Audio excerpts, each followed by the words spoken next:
Por favor, repetir. Estoy aquí porque quiero estar aquí. Sí, me estaban contando. ¿Eres? ¿Ah, qué? ¿Vas a estudiar? Ah, estudios globales. Que es otra manera de decir hambre. No. No, sea así. No. digas eso. Dices que no, pero haces así. No digas eso, tú eres perfecto. No digas eso, porque no vas a tener hambre, vas a decir, lo quiere con papas.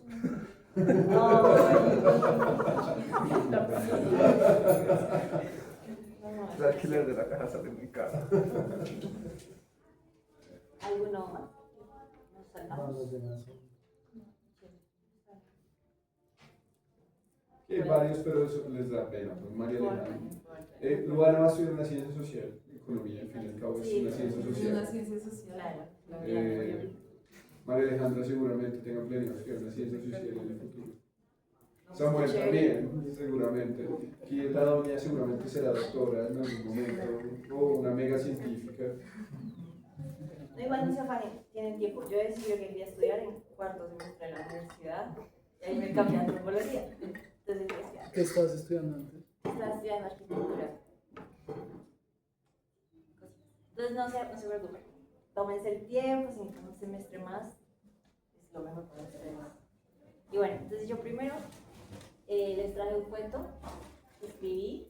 Entonces, quería que lo leyéramos, ahí los tienen todos impresos. ¿Les parece si se los leo yo? Bueno. Bueno. Entonces, se llama El Cruce. Al Cruce no le gustaban las tardes, eso decían. A Tomás no le gustaba pasar por ahí después de las 5. No era que alguien se lo hubiera prohibido, nadie le decía nada nunca, pero él sabía. Como sabía que cuando los adultos bajaban la voz en la casa, había que dejar de hacer preguntas. Como sabía que si alguien tocaba la puerta muy duro en la noche, su mamá no iba a abrir. El cruce quedaba donde la carretera se abría en 3 y el polvo no terminaba de caer. A veces se levantaba con el viento, pero otras se quedaba suspendido, como si algo lo sostuviera desde abajo. Una vez pasó un camión y el polvo no se movió. Ese día iban bajando temprano. Su mamá les llevaba la mano más fuerte de lo normal, no miraba hacia los lados, Tomás sí. Había un hombre sentado donde siempre se detenían las motos. Tenía los pies embarrados, pero no había llovido. Miraba el camino como si estuviera esperando a alguien que venía con retraso. Nadie se detenía. Un perro pasó corriendo junto a él y no lo olió. Tomás pensó en decir algo, pero su mamá le apretó la mano. Siga. Cuando llegó más adelante, él miró hacia atrás. El hombre seguía ahí, o tal vez no, porque el polvo justo en ese punto se había levantado sin razón. Más arriba estaba el pueblo que ya no tenía nombre. Todos lo llamaban el desastre. Las casas estaban abiertas, como si alguien hubiera salido un momento y no hubiera vuelto. A veces, cuando pasaban, algo adentro parecía moverse. No mire tanto, dijo su hermana una vez. Tomás no preguntó. Había domingos en que la carretera se llenaba de gente con redes y baldes. Se iban temprano, como si nada, como si fuera un paseo. Más abajo, cerca del agua, se quedaban todo el día. Tomás preguntó una vez por qué todos iban el mismo día. ¿Por qué ese día sí se puede? Dijo su mamá. No explicó más. En el cruce a veces había nombres, no siempre los mismos. Se paraban en la mitad de la carretera y hacían señas para que los carros se detuvieran. Revisaban, preguntaban, miraban. Más arriba, otros hombres hacían lo mismo. Nadie los confundía. La gente bajaba la mirada en ambos lados. Una tarde, subiendo por el camino de herradura, su hermana le dijo que no se adelantara. De aquí para arriba cambia, dijo. Tomás no supo si hablaba del camino o de otra cosa.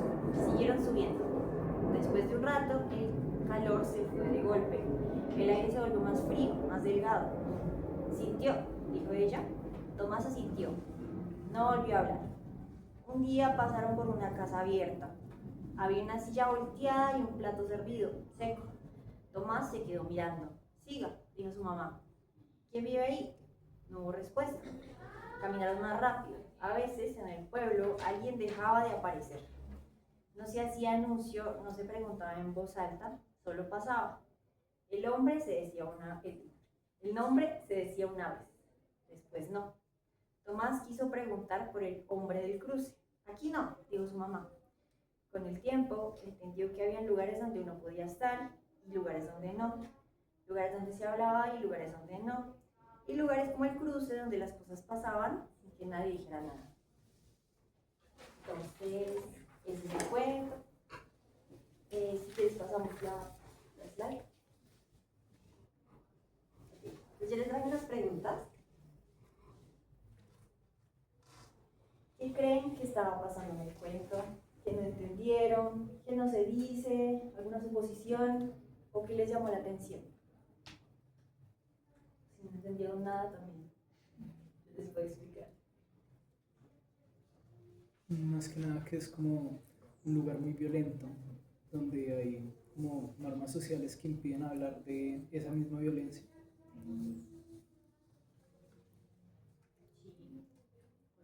Que hay muchas cosas implícitas que nunca se tocan de manera directa y que eso es parte como de la mística y el conflicto de toda la situación que está viviendo este personaje. Que la violencia en algún punto se vuelve un poco tabú de hablar al respecto y que hay muchas cosas que intentan cubrirlo y que parecen coincidencias para intentar cubrir el verdadero motivo. Me gustaría saber qué pasa la pregunta.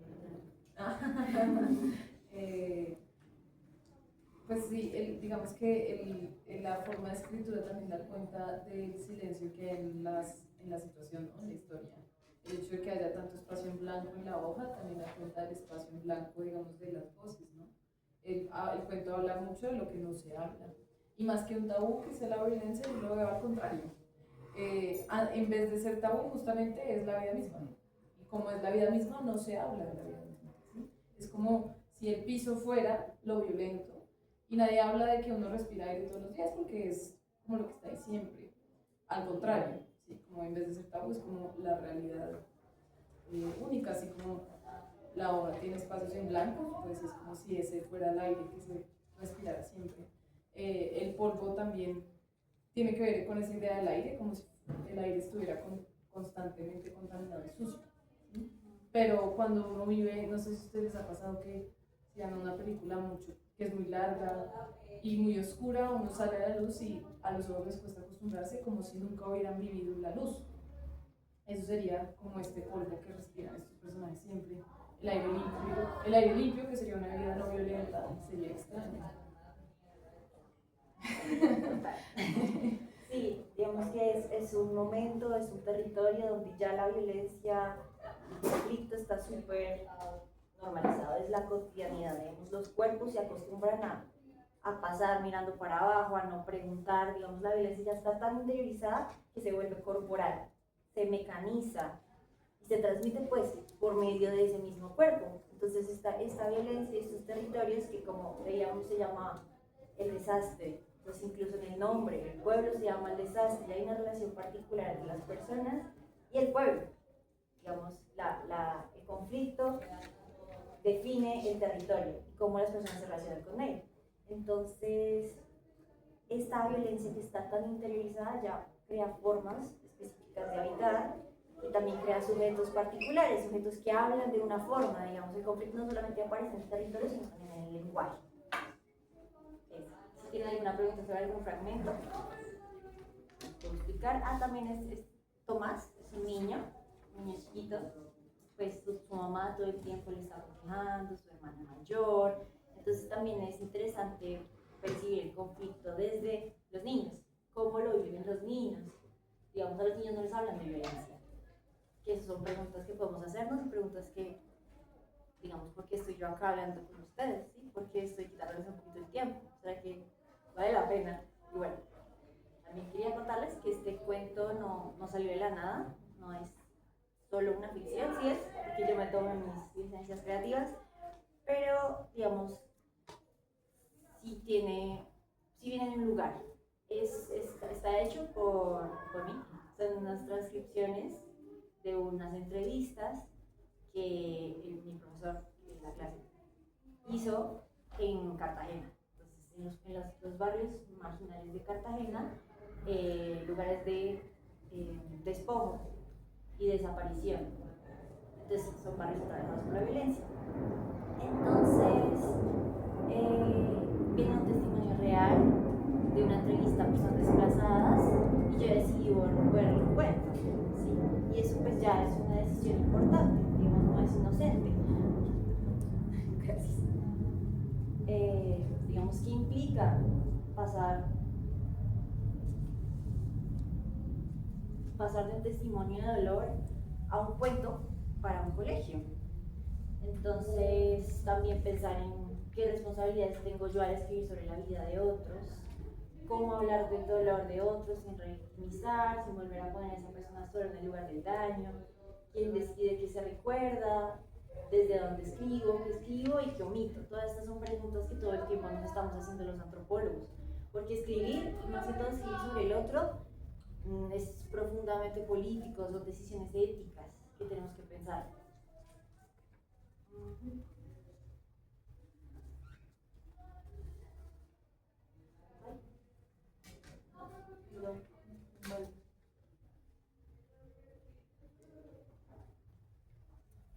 Y bueno,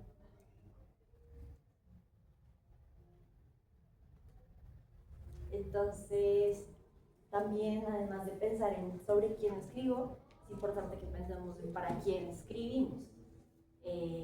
Pues yo escribí este cuento pensando en ustedes. Quería pensar en cómo lo iban a leer, qué podía mostrar, qué podía contar y qué no, porque pues claramente yo no puedo venir a señalar culpables o a adoctrinarlos o esperar que tomen una postura, no. Eso también por el colegio. También pensar que era mejor dejar el silencio, dejar el suspenso, pero ser muy empático con las víctimas, porque al final estos son testimonios de la vida real, son vidas de personas. Y yo quería que ustedes empatizaran con ese dolor, quería que lo sintieran, pero sin hacerlo explícito ni abrumador. Tampoco quería que se fueran a la casa deprimidos a contar a sus papás, que me contaron una historia. Y eso, y también, como decía la profe, quería que entendieran el conflicto desde la cotidianidad, en que estas personas no se reducen a víctimas, no son solo lo que les pasó, sino que también conviven con el conflicto, son creativos, tienen vidas familiares, relaciones interpersonales.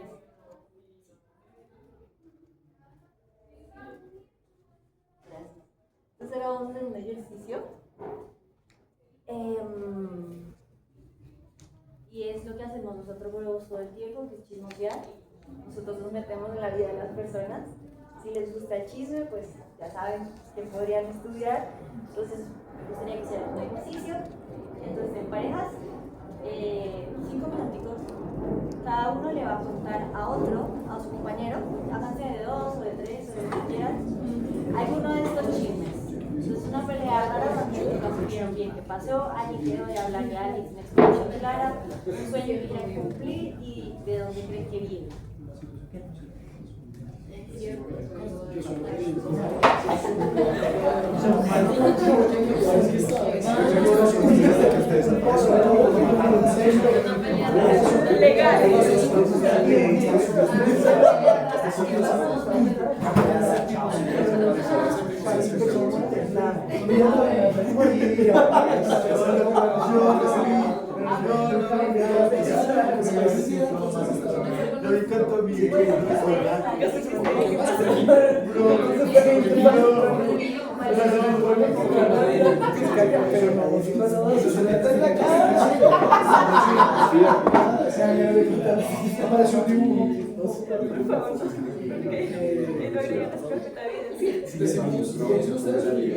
Pero bueno,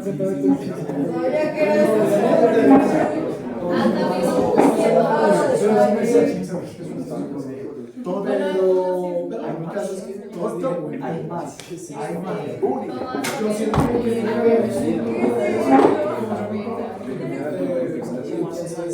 todos empezaron a mirar Y pensaste, hermanos.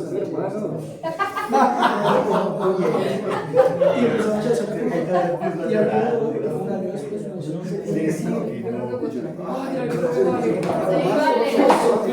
creo que fue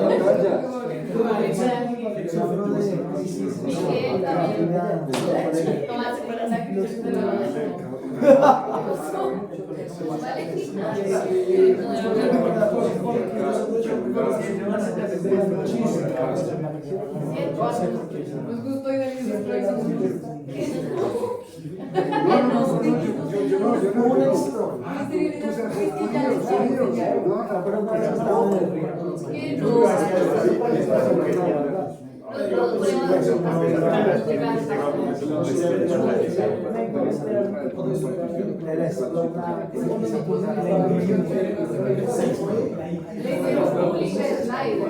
Lo sacamos de No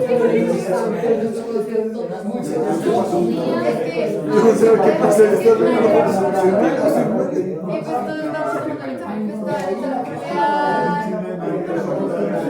y él no sabía cómo la conducta y el examen.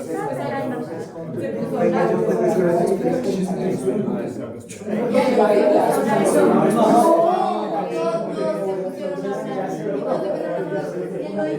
Se quedó parado y está como paralizado. Y ven el like y no sabía qué hacer.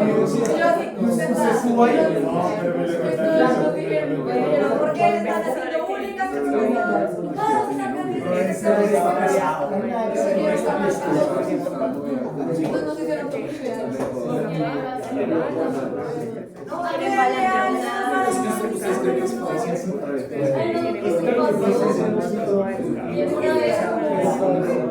una vez estábamos como en el mail de estábamos como re chidos y como re normal, claro, y como pues alguien se estaba hablando y el mail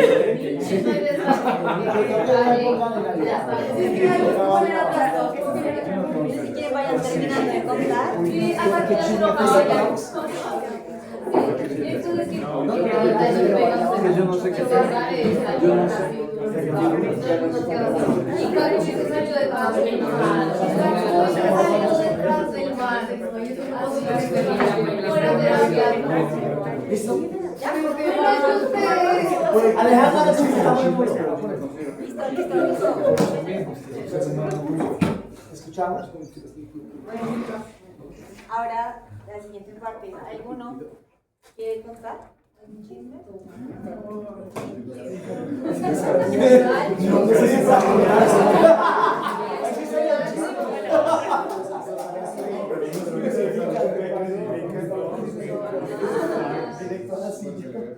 ¿Sí? ¿Alguno quiere contar? ¿De quién es el chisme? De ellas. Ah. Cuéntame, María Alejandra. Pero, ¿de quién es el chisme? ¿Quién es el chisme? El chisme, no, es que Es de... es de ellas. Sí. Es de Fernanda. no, mío, es de Valeria. Bueno, ¿qué tal?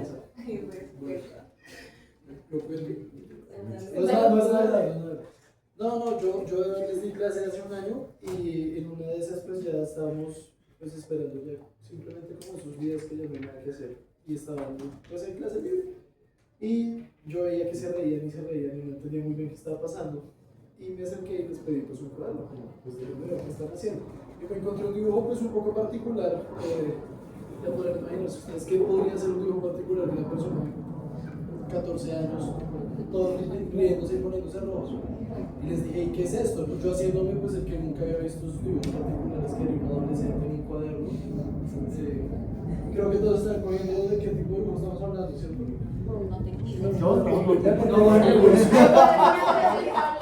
Yo solo digo a cuadritos. No, y digamos que hubo todo un debate en torno a quién fue, quién hizo el dibujo, porque fue un dibujo además muy poco sutil, digamos, muy explícito, sí. Y al día de hoy, pues, las personas involucradas no quieren todavía revelar el secreto, entonces... Pero sí, hay todo No, pues, mira, ni siquiera... Tomás, no eres bueno para echar chisme. No soy bueno. Exacto, es que el chisme es no terminado de revelarse. Hay que hacer más etnografía precisamente. Bueno. Estructurar alguna entrevista, porque todavía no quiero decir. Bueno, no, pero es precisamente el punto. Digamos ¿cómo se siente y cuál es la experiencia de ser contado desde la voz del otro? Aquí fue claro, porque tú no nos contaste cómo fue su experiencia, nos contaste cómo fue la tuya. Entonces allá hay una traducción de la información. ¿Tú cómo te sentiste mientras aquí el parcero nos contaba? Fue culpa de Valeria, pero yo no me acuerdo. Pero Tomás. Pero hablamos el chisme. Pero yo qué. Yo qué lo que yo vi. Cambió a los hechos, ¿cierto? ¿O Sí, lo tergiversó? Misinformation. Sí, se siente un poco que no es totalmente transparente o no te sientes tan identificada, representada con tu propia historia. Digamos, no es que, se me olvidó el nombre, lo haya contado mal, cuando Tomás lo haya contado mal, sino que esto pasa cuando las historias pasan a ser contadas por algo más. Y esta incomodidad que estás sintiendo tú es precisamente lo que quiero hablar hoy. ¿Pasamos? Entonces, ahora sí, para contestar tal vez lo que no sepan, es que ¿qué hacemos los antropólogos? Y los antropólogos trabajamos con historias de otros, las escuchamos, las interpretamos, las escribimos. Siempre hay una selección, una decisión sobre qué contar y qué no contar. También hay una traducción, digamos una interpretación a nuestros propios términos.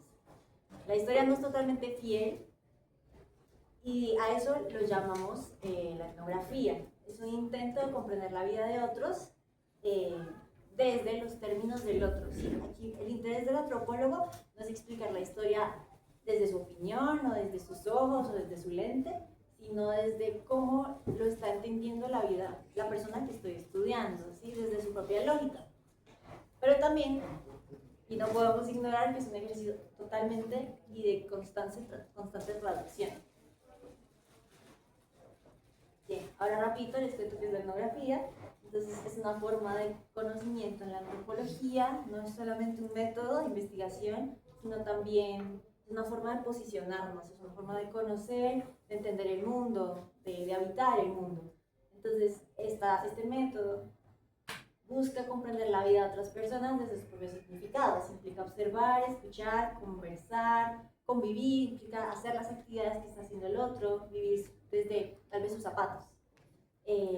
No se trata solo de recolectar datos, sino de construir relaciones, y el conocimiento se produce en ese encuentro con el otro, donde el interpretador investiga y da forma a lo que ve y escucha. Sin embargo, está siempre atravesado por su propia mirada, por su propia trayectoria, por su propia experiencia. Y eso implica decisiones éticas sobre cómo represento al otro. Yo al estudiar al otro, sin querer, estoy interpretándolo. No es totalmente fiel, ni objetivo, ni transparente. Siempre estoy yo introduciendo mis propios conceptos, mi opinión sobre ese otro. Incluso mi trayectoria, digamos, quién soy yo, qué me interesa, cuáles son mis preguntas de investigación.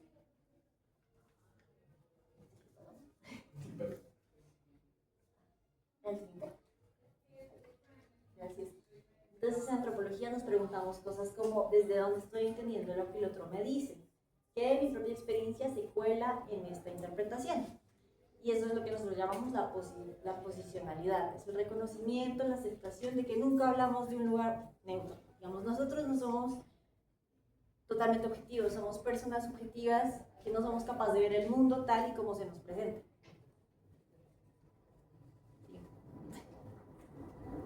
Y ahora, la clasicidad de posicionalidad. Entonces, ¿qué es la posicionalidad? Incluye nuestra historia, nuestras experiencias, nuestros valores, los miedos, nuestros intereses. También incluye nuestra posición social, nuestro género, clase, edad, formación. Y todo esto influye en cómo vemos el mundo, en qué cosas nos preguntamos, qué cosas nos interesan y también en cómo lo entendemos.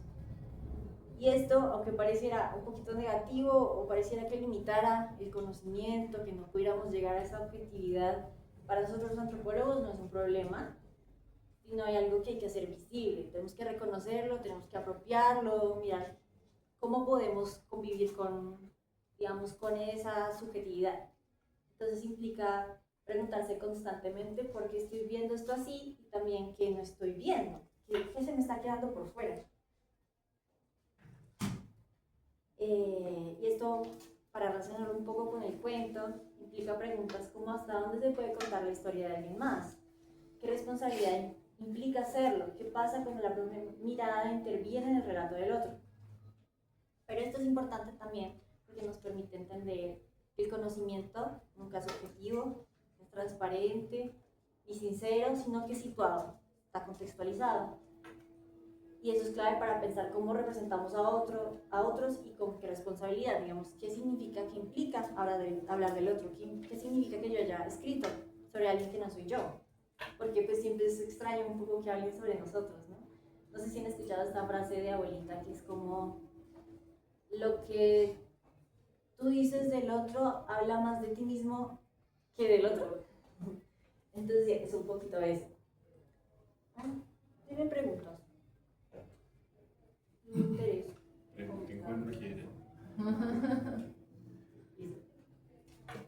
Entonces, bueno, les voy a contar mi ejemplo de mi experiencia personal. Entonces, yo en segundo semestre trabajé en una investigación de etnografía sobre rapitenteros en Bogotá, los rapis.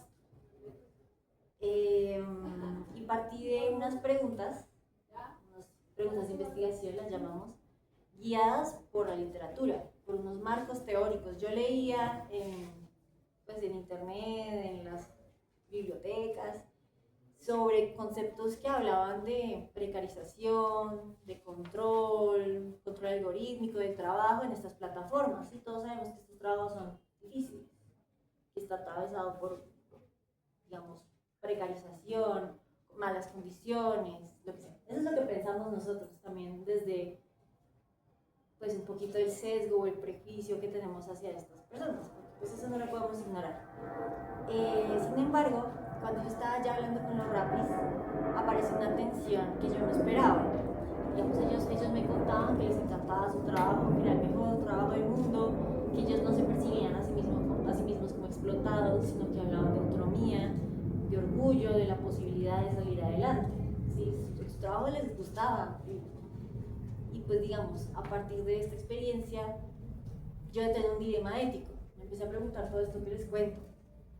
Y es, digamos, no es simplemente representar correctamente al otro, tratar de ser fiel, sino que se transforma en una pregunta un poquito más compleja, digamos, de cómo interpretar y escribir sobre un campo donde las categorías, y yo traía mis categorías analíticas como precarización, explotación, alienación.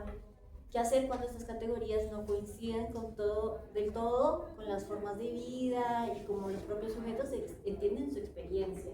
Entonces, ¿qué hago yo ahí como antropóloga cuando lo que me dicen mis profes es una cosa, lo que dicen los autores es importante, los sociólogos? ¿Y qué hago cuando los rapis, que son los que yo estoy estudiando, me dicen algo que es totalmente lo contrario? Son todas esas decisiones éticas que uno tiene que plantearse. Digamos, ¿para quién escribo? ¿Escribo para otros antropólogos que me lean, para la academia, o escribo más bien para los rapis, o en este caso escribo para ustedes? Todas esas son preguntas que nos podemos hacer. Eso. Y ahora también un poco como para no ponernos tristes y pensar que la antropología no sirve para nada y que es una ciencia que no es una ciencia y que no logra entender al otro de forma real. Pues no, yo les quiero contar que la antropología es una ciencia que tiene sus métodos rigurosos, la investigación, digamos, todo eso sigue el supuesto método científico, pero pues tiene algo particular, y es que se piensa a sí misma constantemente, se piensa a sí misma todo el tiempo, se autorreflexiona, se introspecciona, se critica, entonces se pregunta por sus propios límites. Por las condiciones en las que conoce, por lo que puede y lo que puede decir, también en lo que realmente puede conocer y hasta donde tal vez está más bien interviniendo su propia mirada, sus preconceptos, sus prejuicios y su posicionalidad. Entonces aquí es importante pensar que la antropología no pretende ser objetiva.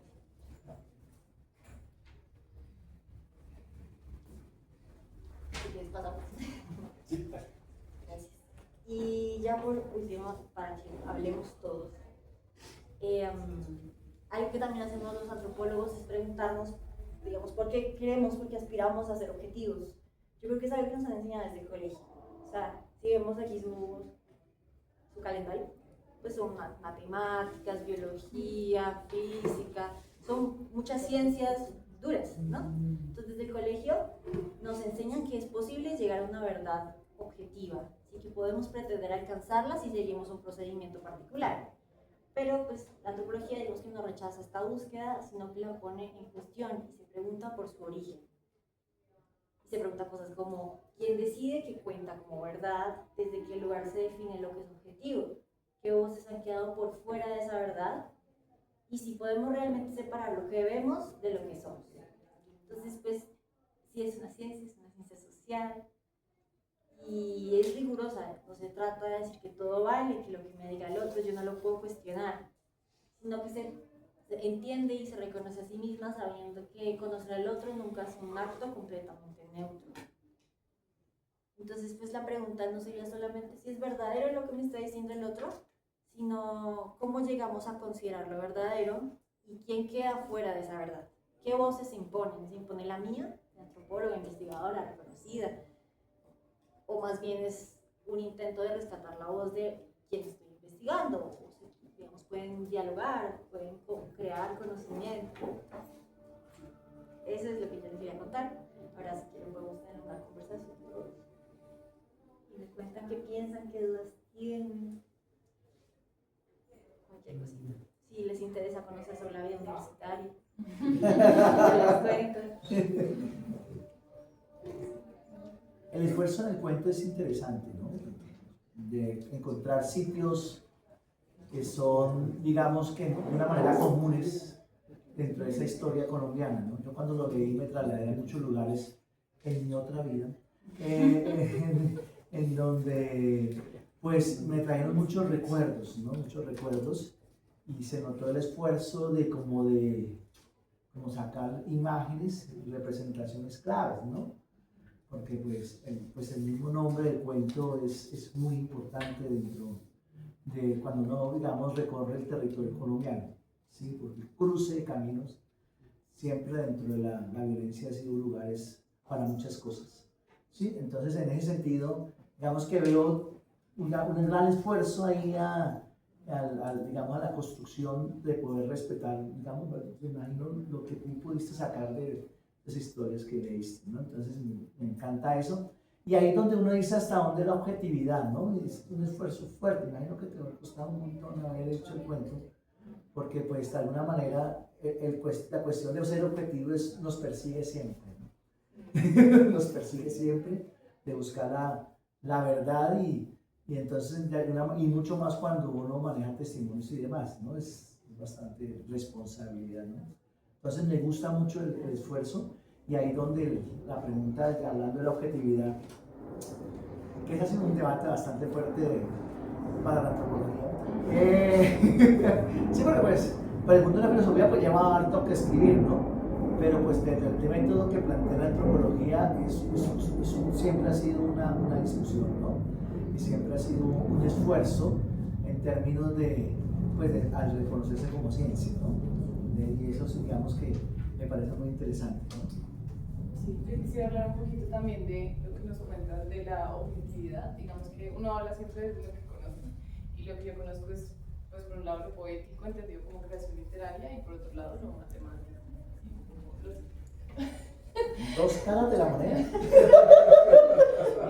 Puede ser, ¿no? Puede ser.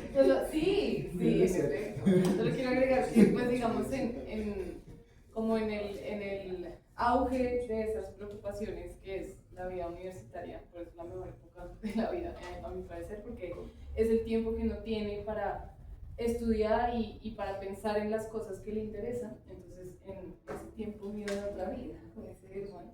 Digamos que dentro de mis investigaciones, a la conclusión a la que llegué es que la objetividad científica tampoco es 100% y completamente objetiva en el sentido de verdad absoluta. Lo que pasa es que es muy aséptica respecto a su propia historia. Y con esto me refiero a que pues hay muchas teorías y muchas obras que hablan de cómo la ciencia ha formado y cómo se relaciona con su propio caminar histórico, ¿no? Entonces, Hay un libro en particular que se llama La estructura de las revoluciones científicas, que a veces he traído a esta profundización, que habla justamente de que digamos, el conocimiento científico cambia cuando alguien hace un descubrimiento y se crean como dos bandos, y hasta que los que creían en lo anterior no se mueren, no cambia, digamos, la percepción o la visión científica unificada. Y eso es muy problemático porque eso da cuenta de que las ciencias exactas nunca se piensan a sí mismas, que es algo que tienen de base las ciencias sociales. Estoy hablando de los estudios literarios también como una ciencia social, porque tiene relacionado con la antropología esa característica de pensar al otro, ¿sí? De que su objeto de estudio sea lo humano y sea el lenguaje. Entonces, con esto quiero llegar a que también hay que ser muy cuidadoso cuando uno concibe las ciencias exactas o duras o fuertes o lo que sea como objetivas. ¿Sí?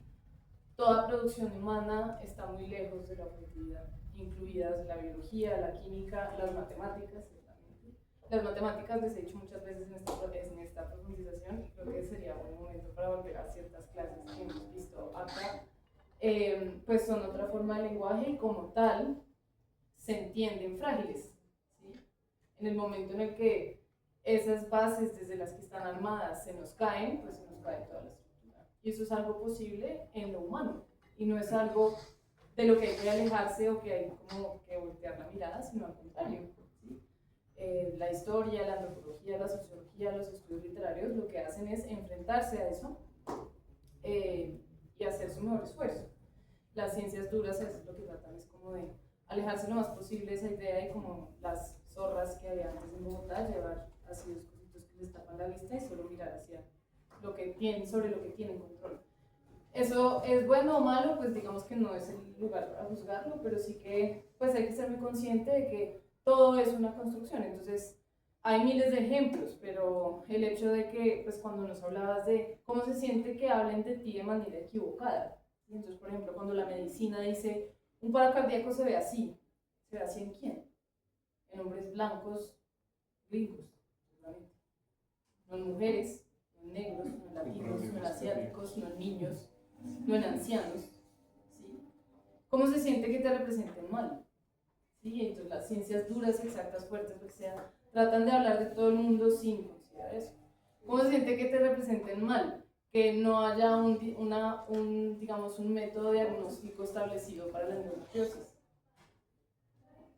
¿Sí? Ese tipo de cosas, las ciencias sociales se apropian de eso. Y por eso justamente se perciben como si no tuvieran un método claro. Porque como el piso sobre el que están puestas es justamente el otro, pues es muy difícil conseguir, digamos, uniformidad y qué es esto que les gusta a las ciencias, pero digamos ya Yo quisiera comentar una cosa. Primero, felicitarte por el cuento, está muy chévere. Creo que es muy claro el tema del desplazamiento desde el primer momento. Es bonito porque no hace algo que, en mi concepto de historiador, y me perdonarás tú como antropóloga, creo que a veces hacen los antropólogos, sobre todo cuando se meten en temas tan actuales y tan polémicos, y es que terminan cayendo en una romantización desde el otro extremo. Entonces no es el paternalismo, pero ya llega a otro punto que a mí de historiador todavía me parece un poco complicado. Entonces eso por un lado, por otro, complementando lo que dice Mónica y pensando en la sesión que viene, y no es por hacerme publicidad, creo que calza muy bien teniendo en cuenta lo que hablamos de Kant y lo de hoy, y esto del tema de la verdad y de los paradigmas. Lo que dice Thomas Kuhn en el libro que decía Mónica es que los paradigmas científicos, como esas grandes ideas que moldean una época, son verdades que se construyen, ¿sí? De alguna forma requieren cierto consenso. Y lo que yo diría es que lo importante es reconocer que sí, que la verdad absoluta no existe, pero que la verdad absoluta sea incansable no quiere decir que no pueda haber cierto tipo de verdad. Y tampoco por eso caer en que entonces todas las posturas son igualmente ciertas necesariamente hablando, porque es que como la verdad se construye, la verdad hay que investigar, hay que conocerla. Los antropólogos hacen trabajo de campo, hacen entrevistas estructuradas y semiestructuradas, hacen etnografía, van y le compran al señor que tiene el carrito en la calle y le empiezan a hablar para tratar de entenderlo, lo que queremos contarlo rápido. La verdad se construye, ¿sí? Y entonces es como que no se queden con esa idea que la verdad entonces absoluta no se puede conseguir y que entonces nada es cierto. ¿No? Pues, eso es una payasada y creo que ahí es donde las ciencias sociales hoy tienen mucho que decirle al mundo, porque como dice Mónica, pues la sociedad está para investigar e investigar es comprender y comprender no necesariamente es justificar. ¿Sí? Eso también es una distancia que uno puede llegar a tener cuando uno se enfrenta a esa pregunta por entender un problema, no necesariamente del conflicto armado, puede pasar con una realidad, no sé, la falta de empleabilidad entre los jóvenes, uno podría ir a hacer encuestas y, ¿sí? Como piensen que la verdad es difusa, no está muy clara, puede ser cuestionada, sí, no es una verdad divina, no es una verdad revelada, pero no por eso es inalcanzable, pero que la manera de acercarse un poquito, tratar de entender algo de la sociedad está en la investigación, ¿sí? Ahora, los antropólogos lo tienen más fácil que los historiadores porque están hablando con gente viva, y eso también es muy bonito. Pero piensen que las mismas preguntas que se hacen hoy en día en la investigación hay que hacerlas también para entender otros contextos, para no caer en anacronismos y no juzgar a personas por las formas en que pensaron o actuaron en ciertas épocas, porque uno también, así como uno no quisiera que lo juzgaran por algo que no es, pues no tiene que caer en eso también en la investigación. Yo creería que eso también es importante. Sí, también uno puede aproximarse a la historia desde algo parecido a la etnografía, tratar de entender un contexto, un documento, un archivo desde sus propios términos, contextualizado desde su propia lógica, quienes lo estaban escribiendo porque pensaban así. Y es que esas preguntas que tú decías son transversales a pues, todas las disciplinas de las ciencias sociales. Derecho social. Sí. Pues gracias, muy chévere. Muy chévere, muy chévere. Muchachos, dudas, preguntas. Comentarios, Hay que tomar un imágenes, montón de notas sobre la antropología. una imagen. Sí, una imagen, no sé cómo. A veces uno lee cosas y mucho tiempo después vuelven a uno cuando se hace pertinente. Es que cada uno piensa distinto. Luis piensa con imágenes. Es solo como para cerrar la intervención. No, Es pero verdad. entiendo lo que dice Moni frente a lo de las imágenes. Pienso sobre todo, a mí sí me vino mucho a la cabeza una idea del cruce. Mi familia materna es del Tolima, y siempre se decía, no, es que usted va por el cruce a la derecha. El cruce era un punto súper importante. No se pase más allá del cruce porque si no, no vuelve. Estaba la finca de mi familia, está en Venadillo, Tolima, que es una zona roja en ese momento, en los 90. Una zona roja donde lo único que pasaba en Venadillo era que pasaba lo más interesante del pueblo era que había avena. Eso era lo más interesante, ¿no? De resto del pueblo había guerrilla, avena y ya, no había más. Entonces, una imagen como un cruce, un punto, es muy interesante, sobre todo volviendo a la parte de la objetividad, con una clase que vimos hace mucho tiempo que era Wittgenstein, parte del hecho de que cómo esta objetividad se logra, desde que los límites de mi mundo son los límites de mi lenguaje, pero cómo construimos ese lenguaje. No hay un lenguaje siempre que no haya una sociedad, no haya ese cruce donde nos encontremos con el otro, no haya ese cruce donde busquemos esa caja de herramientas que dice Wittgenstein y podamos hacer actuar con cosas como esta. Entonces, puede que nos confrontemos al chisme. No hay que tenerle miedo al chisme. El chisme puede ser para destruir, para divertirse, para estudiar 6 semestres de finanzas en la San Marino. Pero el chisme es una construcción. El chisme puede ser historia. E incluso hay mucha etnografía que parte desde el comentario, el testimonio, que en palabras más meras y llanas son el comentario, el chisme, la historia y la anécdota. Entonces tengan muy en cuenta esto porque estas son cosas que se construyen en todas las cosas de su vida. Ustedes mismos están haciendo este proceso de investigación con cosas tan sencillas como construir su propia historia. ¿Ok? Entonces, le agradezco muchísimo, de verdad, súper interesante. No habíamos tenido la oportunidad de ver nada de antropología en estos 3 años, desde 4 años ya casi, de la profundización. Entonces, nada, un aplauso, por favor.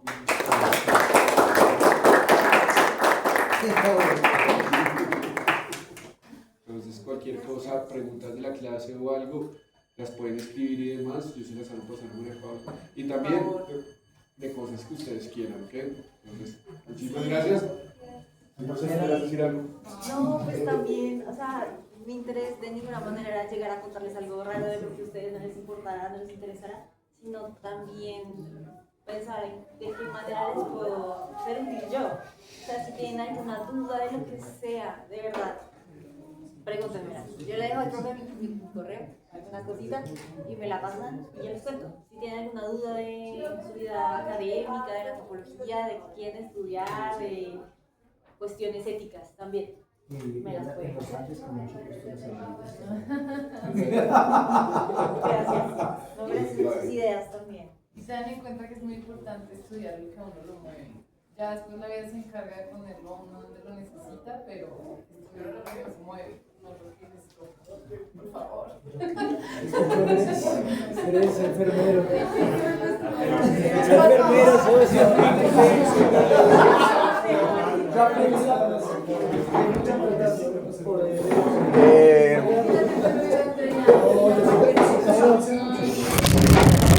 Con el celular. Oh, shit.